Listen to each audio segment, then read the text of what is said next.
na selero ngamay.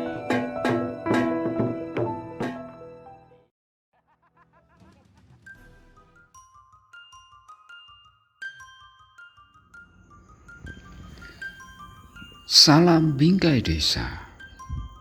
Tidak butuh waktu lama untuk jatuh cinta pada kampung ini.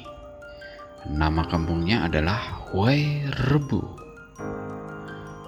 Wairebo adalah sebuah kampung tradisional yang terletak di dusun terpencil, tepatnya di Kabupaten Manggarai, Provinsi Nusa Tenggara Timur, Negara Kesatuan Republik Indonesia. Terkenal dengan sebutan kampung di atas awan, Wairebo terletak di ketinggian 1000 meter di atas permukaan laut dan dikelilingi oleh perbukitan yang sangatlah asri. Wairebo dinyatakan UNESCO sebagai warisan budaya pada Agustus 2012, menyisihkan 42 negara lainnya. Untuk mencapai Wairebo, pengunjung harus menempuh perjalanan sekitar 6 km dari desa Dintor ke desa Denge dengan menggunakan motor. Lalu dilanjutkan perjalanan dari Denge menuju Wairebo. Kira-kira memakan waktu pendakian selama 3 jam dengan menyusuri daerah terpencil yang dikelilingi hutan lebat yang belum terjamah oleh hiruk-pikuk manusia.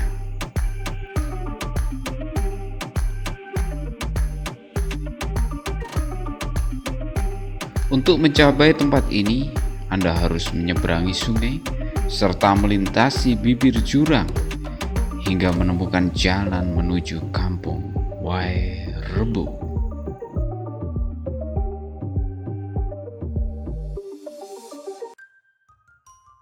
Kampung Wairebo didirikan oleh perantau dari suku Minang yang bernama Maro. Setelah melewati perjalanan jauh, Maro mendirikan kampung ini pada kisaran tahun 1920, mempunyai istri dan keturunan, serta mewariskan 7 rumah adat yang disebut Baru Niang.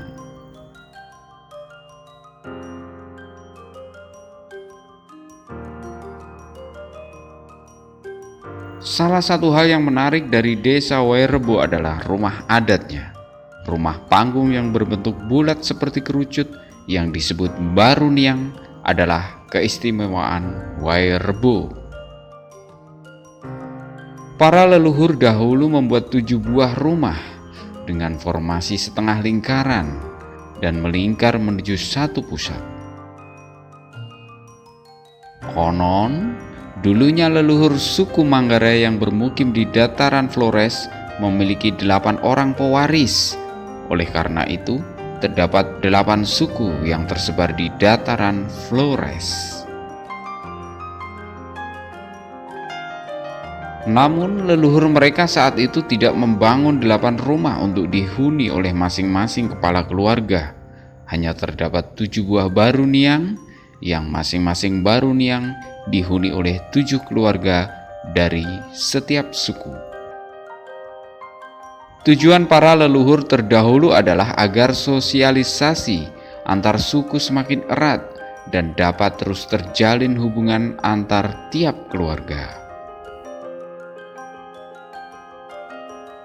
Rumah adatnya berbentuk kerucut dengan atap yang terbuat dari ijuk dan alang-alang. Desain rumah panggung akan melindungi penghuni dari binatang buas dan tanah yang basah. Di bagian tengah ada rumah gendang atau niang gendang, atau disebut rumah utama, yang berukuran lebih besar dan memiliki puncak yang sedikit berbeda.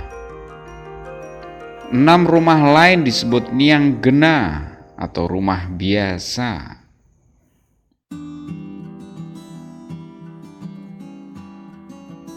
Setiap rumah ada 2 pintu, di depan, di belakang, serta 4 jendela kecil. Masuk ke dalam rumah yang remang-remang, terlihat langit-langit yang tinggi dan kayu-kayu konstruksi bangunan. Rumah Baru Niang sendiri berfungsi sebagai tempat tinggal keluarga. yang diperuntukkan bagi 6-8 keluarga yang membagi ruang pribadinya dalam sekat kamar di lantai 1.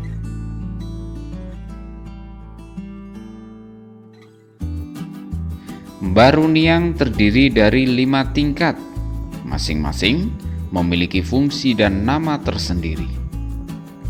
Tingkat pertama yang ditinggali orang untuk beraktivitas disebut lutur. Lutur atau lantai dasar biasanya digunakan untuk menenun saat tidak bekerja di kebun. Lutur dibagi 3 bagian. Bagian depan semacam ruang keluarga diperuntukkan untuk ruangan bersama. Di bagian dalam ada kamar-kamar yang disekat menggunakan papan dan dapur di bagian tengah rumah. Lantai pertama berdiameter 11 meter dan merupakan lantai utama, di mana disinilah kehidupan sosial masyarakat berlangsung. Sedangkan tingkat kedua adalah lobu.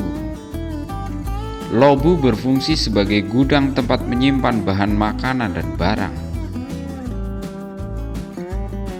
Di lantai ketiga disebut lentar. Lentar berfungsi untuk menyimpan benih tanaman untuk bercocok tanam. Pada lantai keempat disebut lemparea. Lemparea berfungsi untuk menyimpan stok cadangan makanan yang berguna di saat paceklik atau gagal panen. Sedangkan pada tingkat kelima disebut hekang kode. Hekang kode berfungsi sebagai tempat sesajen untuk para leluhur mereka.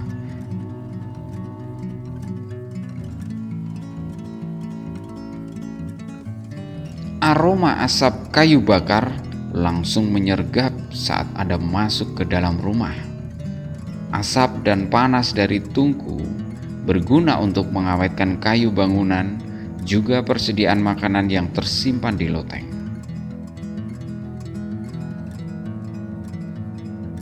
Konstruksi bangunan rumah ini menggunakan sistem pasak dan pen yang kemudian diikat menggunakan rotan.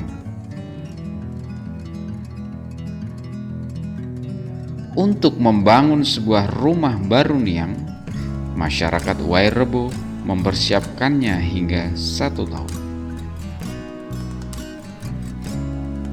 Keseluruhan bahan bangunan diambil secara bijaksana dari hutan yang mengelilingi kampung Wairebo. Kayu utama yang menjulang di tengah setinggi 15 meter diambil dari 1 pohon utuh, dan sebelum dipakai, kayu tersebut telah dipersiapkan secara tradisional agar menjadi kayu yang baik dan kuat untuk dipilih kayu yang cukup umur. Masyarakat juga mengumpulkan bermeter-meter rotan untuk mengikat nanti. Ijuk dan alang-alang untuk atap serta bambu dipersiapkan dan dikumpulkan sedikit-sedikit sesuai yang disediakan alam yang dapat diambil secara bijaksana. Pondasi dari baruniang terdiri dari beberapa bilang batang kayu yang ditanam ke tanah sedalam 2 meter. Seiring dengan kedatangan tamu dan beberapa masukan dari para ahli, pondasi baruniang sekarang dibungkus dengan plastik dan ijuk untuk melindungi kayu bersentuhan langsung dengan tanah. Baruniang bukan hanya sekedar tempat berlindung dari hujan dan gangguan dari luar.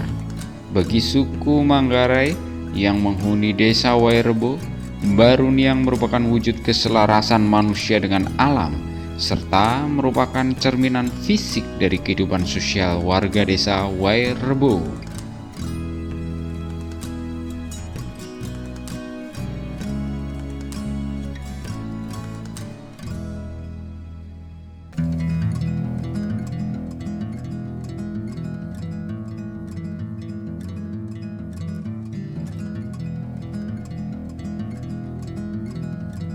Setiap wisatawan yang datang diperlakukan sebagai tamu yang perlu dihormati. Saat tamu datang, mereka menyambut dengan gendang, lalu disambut oleh ketua adat. Setelah berjabat tangan dan saling menyebutkan nama masing-masing, giliran para tetua dan mama-mama pun menyambut kehadiran para tamu.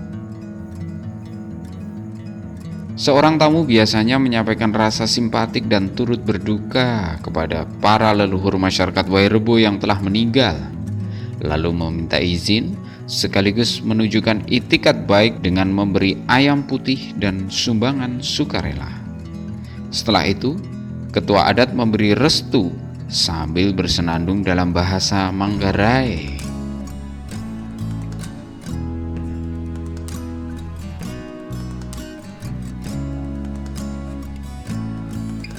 Wairebo menyimpan potensi kerajinan tenun yang turun-temurun diwariskan keahliannya.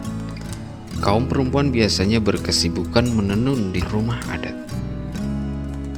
Untuk menyelesaikan satu buah sarung bisa memakan waktu sebulan atau lebih, karena semua dilakukan dengan cara yang manual.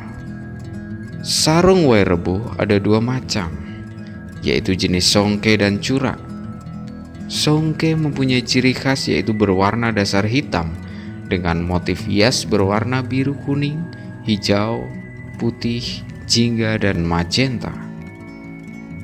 Motif hiasnya bisa bermacam-macam seperti bunga, daun, atau kotak-kotak geometris. Songke digunakan saat acara resmi, juga dikenakan dalam keseharian. Salah satu alasan yang menyenangkan mendatangi Wairebo adalah kopinya. Kopi Flores memang terkenal dan menjadi komoditas utama warga desa Wairebo. Desa ini dikelilingi kebun kopi dengan aroma bunga kopi yang wangi seperti melati. Bagi masyarakat Wairebo, kopi adalah minuman wajib di pagi hari sebelum berangkat kerja. Mereka juga meminumnya di sore hari setelah bekerja. Mereka suka kopi yang manis. Makanan yang biasa menemani kopi adalah keladi kukus yang dicampur sedikit gula pasir. Di Wairebo terdapat dua jenis kopi, yaitu kopi Arabica dan Robusta. Bisa dibilang kopinya adalah jenis kopi organik, sebab tidak menggunakan pupuk atau pestisida kimia. Air dan lahannya pun juga belum terkontaminasi. Biasanya petani menjual kopi di pasar dalam bentuk biji yang belum diolah. Lalu, biji kopi diolah secara tradisional sehingga siap diminum untuk dikonsumsi sendiri. Kegiatan menumbuk kopi ini dilakukan kaum perempuan di depan rumah mereka dengan menggunakan lesung kayu dan alu. Kaum mama mengolah biji kopi yang sudah dipanggang menjadi bubuk, lalu mengayaknya, lalu kembali menumbuknya hingga halus. Begitulah keseharian mereka. Bubuk kopi yang dihasilkan warnanya sangat hitam. Aroma kayu bakar menambah harum kopi. Untuk konsumsi sendiri, warga biasanya mencampur biji kopi jenis Arabica dan Robusta. Walau tekstur berbeda, namun inilah yang membuat rasa menjadi seimbang, tidak terlalu pahit, tidak terlalu asam, dan tetap wangi.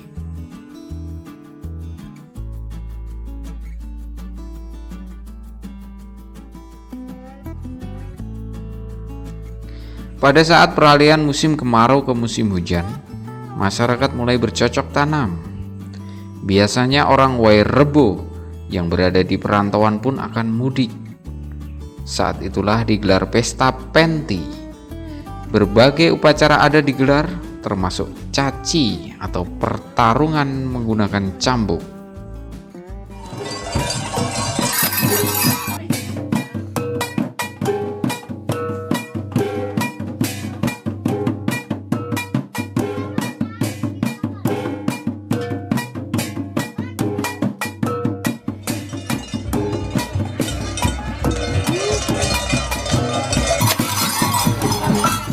Hasil perkebunan warga selain kopi adalah vanili dan juga kulit kayu manis. Kulit kayu manis ini laris ketika dibuat barang cindera mata yang dibawa pulang oleh wisatawan yang tentunya dengan harga yang sangat memuaskan. Pengunjung pun dapat merasakan keunikan budaya, adat istiadat, keramahan warganya, serta kearifan lokal yang masih terasa kental di kampung ini. Mari berkunjung ke Wairebo. Ada keindahan alam di sana, ada kehangatan budi masyarakatnya, dan ada kekuatan semangat hidup di sana. Salam Bingkai Desa.